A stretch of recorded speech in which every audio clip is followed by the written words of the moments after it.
I never noticed it at first.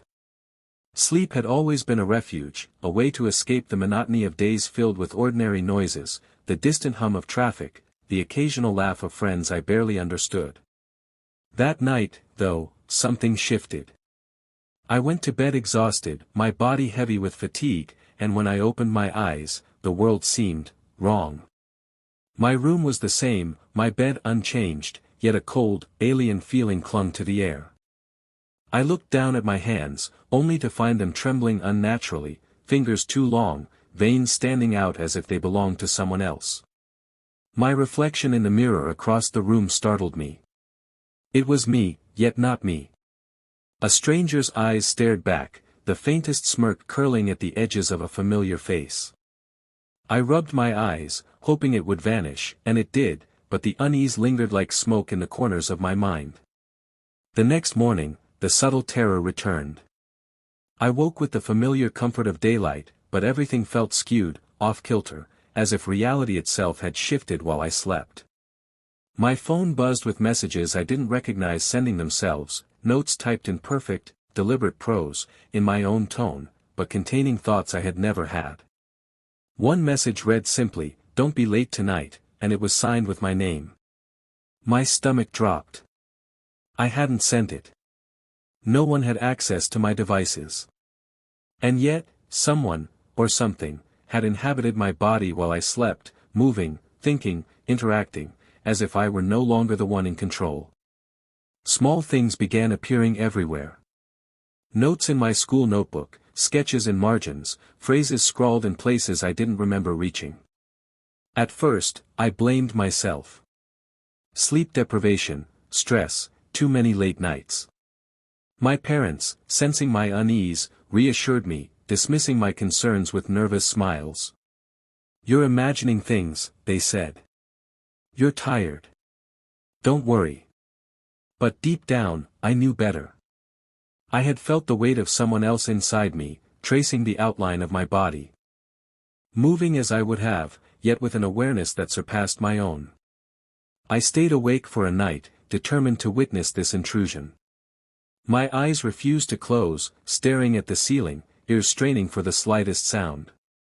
And then I heard it, a whisper so faint I thought I imagined it, yet unmistakably there, threading through the room.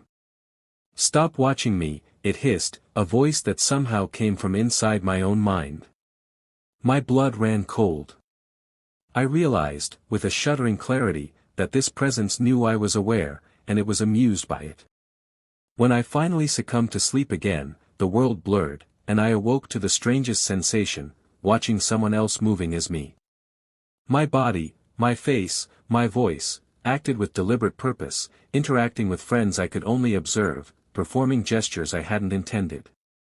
I could not intervene, trapped in the void of awareness, screaming silently as my own life unfolded under another's control. I began documenting everything, attempting to find patterns in the chaos. Hours, intervals, behaviors, tiny tells that might give me insight. Slowly, a rhythm emerged. The intrusions occurred at night, subtle at first, then increasingly dominant. Each time, the presence left traces, notes, scribbles, reminders of its existence.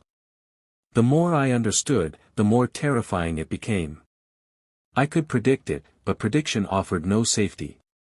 Sleep became my enemy. Mirrors became instruments of terror. My reflection no longer mirrored my emotions, but a calm, knowing grin that belonged to someone else entirely. One night, a note appeared on my desk, scrawled in handwriting unfamiliar, yet eerily intimate. "You are not safe. They are patient." I hadn't left my room. I hadn't touched a pen. And yet, the words were there, imprinted with a precision that made my chest tighten. Someone, or something, had been observing me far longer than I had ever realized, waiting for the moment to reveal itself fully. Desperation grew. I experimented, meditated, tried to anchor myself, to fight back. At times, it worked, fleeting moments when I felt the edges of my body again, the familiar hum of consciousness, a brief surge of control. But it always slipped away, dissolving like mist, leaving the other's movements in perfect dominance. The intruder was patient, intelligent, deliberate. And then I saw it clearly in my reflection one night.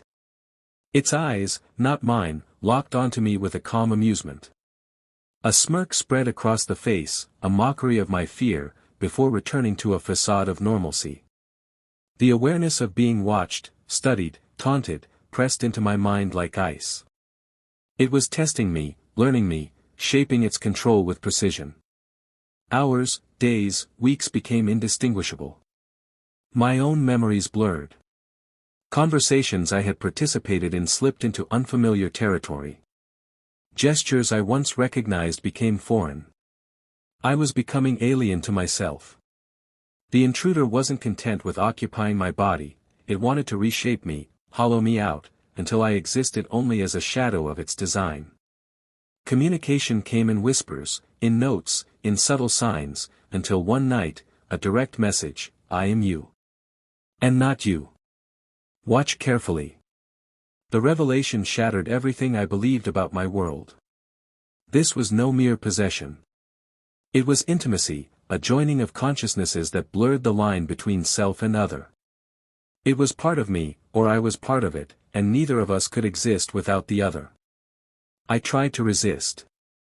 I rebelled against the patterns, delayed sleep, refused the nightly surrender.